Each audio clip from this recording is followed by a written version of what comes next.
In front of me I have Samsung Gear S3 Frontier, and I'm gonna show you how to change the watch face on this device. First, let's wake up the screen. Now let's press the home button to open the menu. Here let's tap settings.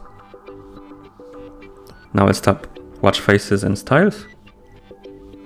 Here let's tap watch faces. And right here we have a list of watch faces and we can choose the desired one. We can also customize some of them. For example, this one, and tap customize.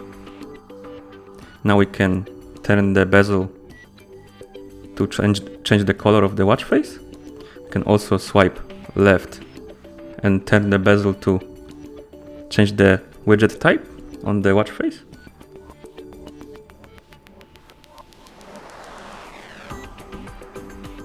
For example, like that. And to confirm, we just tap OK. There's also a quicker way to change the watch face. We just go to main screen